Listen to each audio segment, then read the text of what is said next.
During the dread reign of the cholera in New York, I had accepted the invitation of a relative to spend a fortnight with him in the retirement of his cottage ornée on the banks of the Hudson.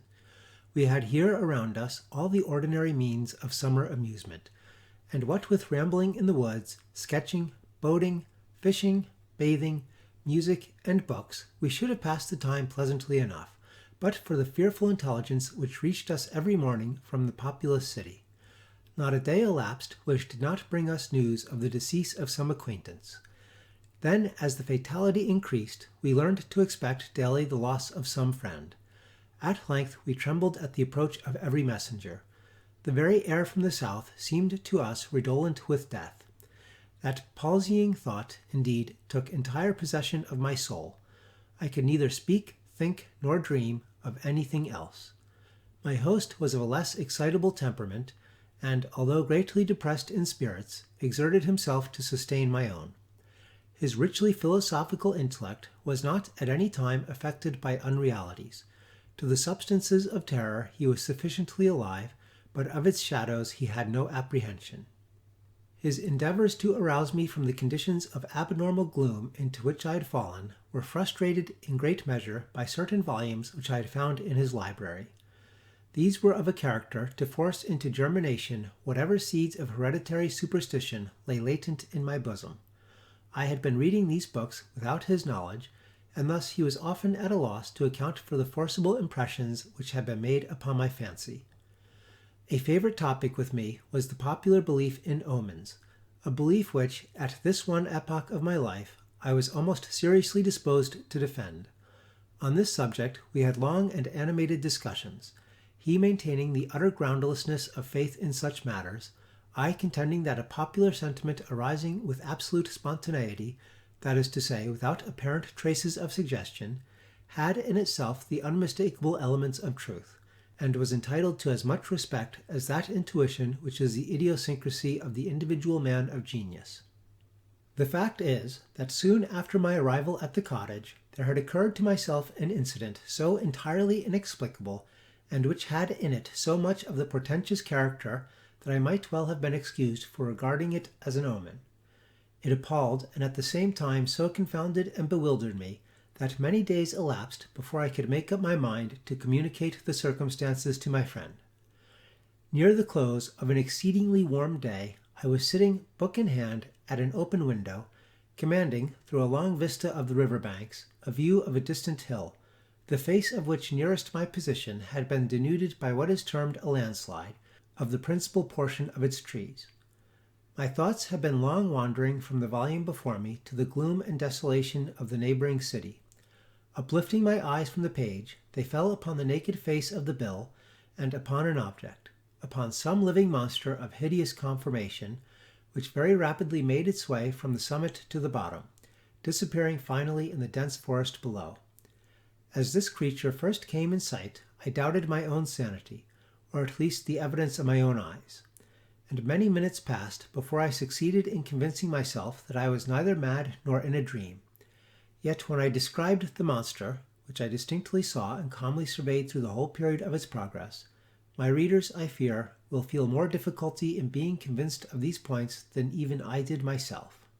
Estimating the size of the creature by comparison with the diameter of the large trees near which it passed, the few giants of the forest which had escaped the fury of the landslide, I concluded it to be far larger than any ship of the line in existence. I say ship of the line because the shape of the monster suggested the idea. The hull of one of our 74 might convey a very tolerable conception of the general outline. The mouth of the animal was situated at the extremity of a proboscis some 60 or 70 feet in length, and about as thick as the body of an ordinary elephant. Near the root of this trunk was an immense quantity of black shaggy hair, more than could have been supplied by the coats of a score of buffaloes, and projecting from this hair downwardly and laterally sprang two gleaming tusks not unlike those of the wild boar, but of infinitely greater dimensions. Extending forward, parallel with the proboscis, and on each side of it, was a gigantic staff 30 or 40 feet in length, formed seemingly of pure crystal, and in shape a perfect prism. It reflected in the most gorgeous manner the rays of the declining sun. The trunk was fashioned like a wedge with the apex to the earth. From it there were outspread 2 pairs of wings, each wing nearly 100 yards in length, one pair being placed above the other and thickly covered with metal scales, each scale apparently some 10 or 12 feet in diameter. I observed that the upper and lower tiers of wings were connected by a strong chain, but the chief peculiarity of this horrible thing was the representation of a death's head, which covered nearly the whole surface of its breast, and which was as accurately traced in glaring white upon the dark ground of the body as if it had been there carefully designed by an artist. While I regarded the terrific animal, and more especially the appearance on its breast, with a feeling of horror and awe, with a sentiment of forthcoming evil which I found it impossible to quell by any effort of the reason, I perceived the huge jaws at the extremity of the proboscis suddenly expand themselves, and from them there proceeded a sound so loud and so expressive of woe that it struck upon my nerves like a knell, and as the monster disappeared at the foot of the hill, I fell at once, fainting to the floor. Upon recovering, my first impulse, of course, was to inform my friend of what I had seen and heard, and I can scarcely explain what feelings of repugnance it was which, in the end, operated to prevent me. At length, one evening, some 3 or 4 days after the occurrence, we were sitting together in the room in which I had seen the apparition, I occupying the same seat at the window, and he lounging on a sofa near at hand. The association of the place and time impelled me to give him an account of the phenomenon. He heard me to the end, at first laughed heartily, and then lapsed into an excessively grave demeanor, as if my insanity was a thing beyond suspicion. At this instant I again had a distinct view of the monster, to which, with a shout of absolute terror, I now directed his attention. He looked eagerly, but maintained that he saw nothing, although I designated minutely the course of the creature as it made its way down the naked face of the hill. I was now immeasurably alarmed, for I considered the vision either as an omen of my death, or worse, as the forerunner of an attack of mania. I threw myself passionately back in my chair, and for some moments buried my face in my hands. When I uncovered my eyes, the apparition was no longer apparent.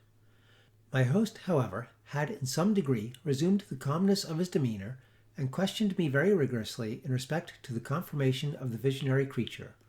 When I had fully satisfied him on this head, he sighed deeply, as if relieved of some intolerable burden, and went on to talk, with what I thought a cruel calmness, of various points of speculative philosophy, which had heretofore formed subject of discussion between us.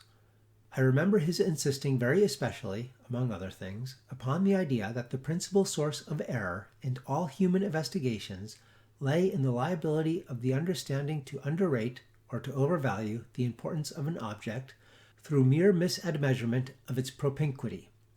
To estimate properly, for example, he said, the influence to be exercised on mankind at large by the thorough diffusion of democracy, the distance of the epoch at which such diffusion may possibly be accomplished should not fail to form an item in the estimate. Yet can you tell me one writer on the subject of government who has ever thought this particular branch of the subject worthy of discussion at all? He paused here for a moment, stepped to a bookcase, and brought forth one of the ordinary synopses of natural history. Requesting me then to exchange seats with him, that he might the better distinguish the fine print of the volume, he took my armchair at the window, and, opening the book, resumed his discourse very much in the same tone as before. But before your exceeding minuteness, he said, in describing the monster, I might never have had it in my power to demonstrate to you what it was. In the first place, let me read to you a schoolboy account of the genus Sphinx, of the family Crepuscularia, of the order Lepidoptera, of the class of Insecta, or insects.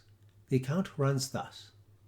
4 membranous wings, covered with little colored scales of metallic appearance, mouth forming a rolled proboscis produced by an elongation of the jaws, upon the sides of which are found the rudiments of mandibles and downy palpi, the inferior wings retained to the superior by a stiff hair, antennae in the form of an elongated club, prismatic, abdomen pointed. The death's-headed Sphinx has occasioned much terror among the vulgar, at times, by the melancholy kind of cry which it utters, and the insignia of death which it wears upon its corslet.